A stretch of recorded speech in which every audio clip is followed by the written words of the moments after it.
आज सांगली जिल्ह्यातील आणि मुंबई शहरातील सर्व पडळकर साहेबांची सारे आपले प्रेम करते, या साऱ्या सोबत आमदार साहेब संवाद साधणार होते. मागच्या 4 दिवसापूर्वी आम्हाला कल्पना सुचली आणि आम्ही म्हटलं चला म्हणजे एक संवाद दौरा आपल्या मुंबई शहरामध्ये घेऊया.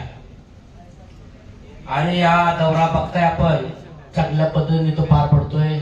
या कार्यक्रमासाठी तुमचे आमचे सर्वांचे लाडके आमदार आदरणीय पडळकर साहेब, आटपाडी तालुक्याचे माजी सभापती आणि तालुक्याचे मामा आदरणीय तानाजी डेमगर, जेवणभाऊ सरगर, भारतीय जनता पार्टी युवा मोर्चाचे जिल्हाध्यक्ष अक्षय शेठ माने आणि आपल्या साऱ्याचा लाडके बंडू शेठ कातुरे, राजकरप्पा, इथले सर्व उमेदवार आमच्या मोनिकात आहेत, खानोकर साहेब आहेत, इथं विजय शेठ आहेत, युवतीच्या रवी शेठ आहेत आणि आटपाडीचा ज्या माणसानं आपल्याला गुलाल मिळाला ते आदरणीय युवती गुरुजी सर, माझा लहान बंधू अजित जाधव, शंकर शेठ, आशुराव मोठे, एमडी सर, सर्व मान्यवर, पीपी जानकर, भास्कर आहेत आणि शहरातून आणि तुम्ही सर्वजण, पहिल्यांदा मी तुमचं साऱ्यांचं मनापासून हृदयातून आभार व्यक्त करतो. तुम्ही हा मेळावा सक्सेस केला आणि आमच्या विनंतीला मान्य घेऊन तुम्ही इथं आला. खरं तर जरची निवडणूक झाली परंतु तुम्ही माझ्या बाजूने आहे. जोपर्यंत तुम्ही पडळकर साहेबांच्या पाठीमागे आहे तोपर्यंत कुठला मायकाला असा जन्म लावला नाही की ती आपली ताकद कमी करू शकते. आणि सांगायचं मी गावलं, आम्ही गावगाड्यामध्ये काम करतो, सकाळ उठल्यानंतर बघताय लोकांची कामं करतो, लोकांची भेटतो, पॉलिटिशियन असेल, तहसीलदार असेल, प्रांत असेल, 24 तास आम्ही कामात असतोय. त्यामुळं मुंबईतल्या कुठल्याही कार्यकर्त्याला जर अडचण आली, गावातल्या कुठल्या कार्यकर्त्याला जर अडचण आली तर पडळकर साहेबांचा फोन, जसं युती सरांनी सांगितलं, आणि प्रॉब्लेम सॉल्व्ह होतो. ही ताकद कोणामुळे निर्माण झाली तरी तुम्ही बसलेल्या कार्यकर्त्यामुळं पडळकर साहेबांची ताकद आज महाराष्ट्रामध्ये निर्माण झाली. हे तुम्ही सगळ्यांना लक्षात घेतलं पाहिजे.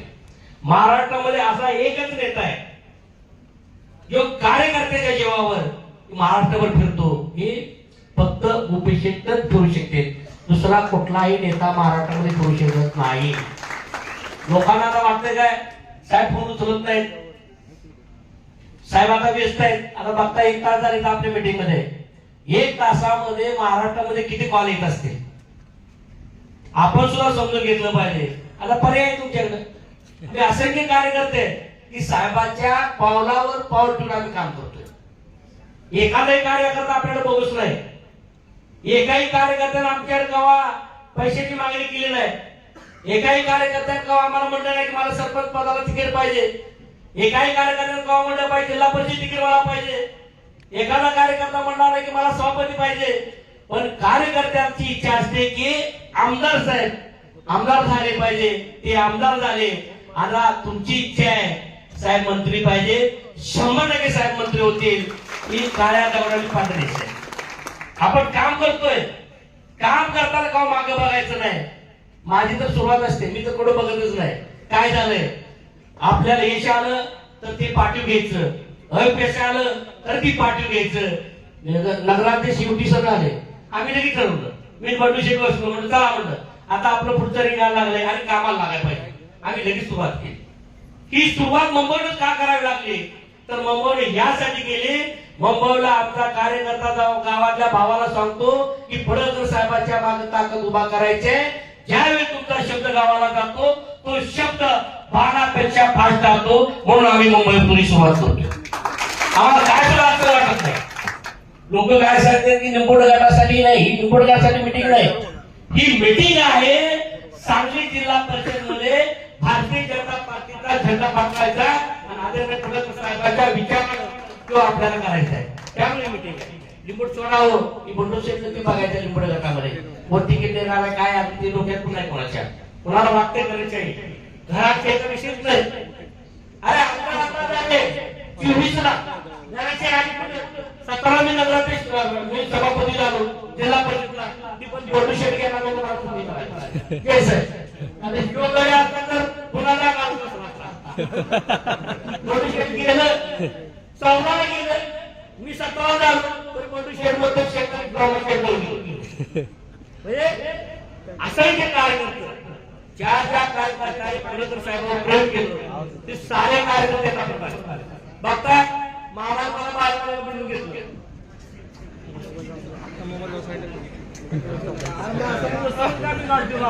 तुमची मध्यस्थी करू शकत नाही मामा बरोबर का.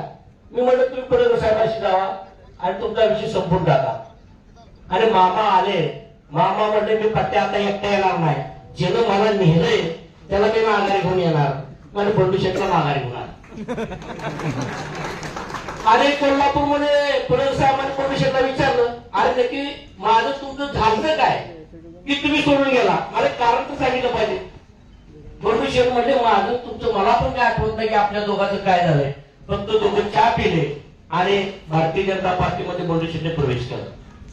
आता जिल्ह्याचं वातावरण असं झालंय तुम्हाला बघायला मिळेल जिल्ह्यातला एकही कार्यकर्ता राहणार नाही तो भारतीय जनता पार्टीमध्ये प्रवेश करेल.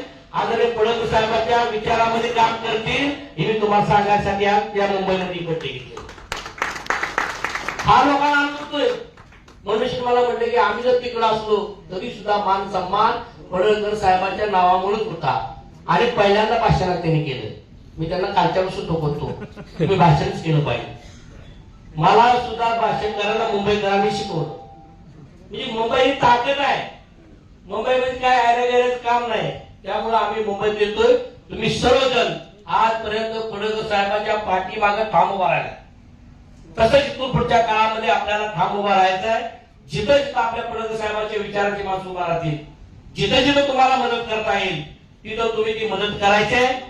आणि लोकांना आता वाटतंय की पडळकर साहेबांचं बनून काय चाललंय काय नाही. जसं तुम्ही बघताय जेवढं जत वर लक्ष आहे साहेबांचं त्याच्यापेक्षा सुद्धा जास्त लक्ष आटपाडीवर आहे.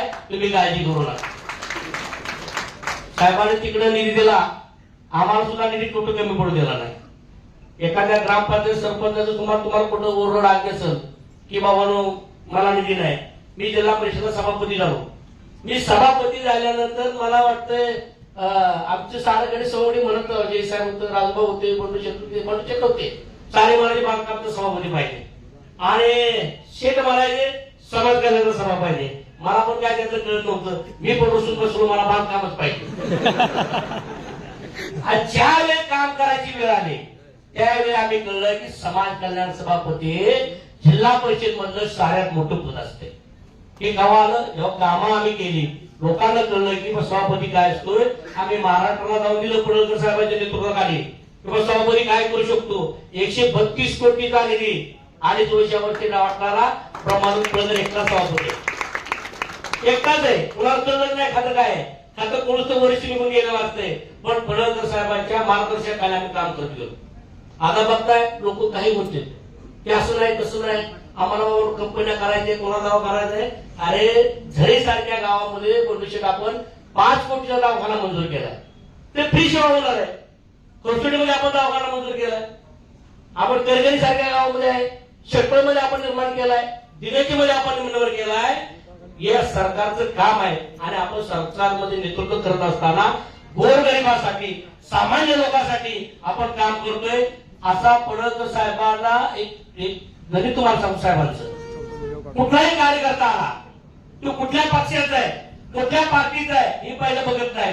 पहिल्यांदा काम करणार काम केल्यानंतर विचारणार तो कुठल्या गावचा आहे. ही ताकद फक्त पडळकर साहेबांमुळे. तुम्ही कसलीही काळजी करू नका.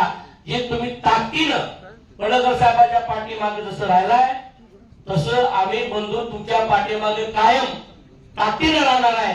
जे काय आपले समाजाचे प्रश्न असतील जे बाळाबरोबराचे प्रश्न असतील ते प्रश्न सोडवायची ताकद पडळकर साहेब 100% आपल्याला देतील. तुम्ही सर्वजण आला खरं तर बोलण्यासारखं बरंच आहे, पण आता आमदार साहेब असल्यावर जरा मागे घेतो मी. आणि आमदार साहेबाला ऐकण्यासाठी खरं तर साहेबाचा दौरा नव्हता. आम्ही काय म्हटलं, मी कोणशी आम्ही जातो म्हटलं आता, आणि 21 म्हणजे ठीक आहे घेऊया. पण आम्ही म्हटलं ठीक आहे चला जाऊया, आणि साहेबांनी नावच नव्हतं दौऱ्यामध्ये. आणि परवा आले काल साहेबांनी आम्हाला सांगितले बाबा मी पण येणार आहे. आयला पण ठीक आहे म्हटलं, तुपात साखर आहे, कारण कार्यकर्त्यांना सुद्धा पडळकर साहेब बोलायला आवडतात. त्यामुळे तुम्ही आला, आणि आदरणीय पडळकर साहेबांना विनंती करतो, तुम्ही तुमचं मोलाचं मार्गदर्शन आम्हाला करावं ही विनंती करतो.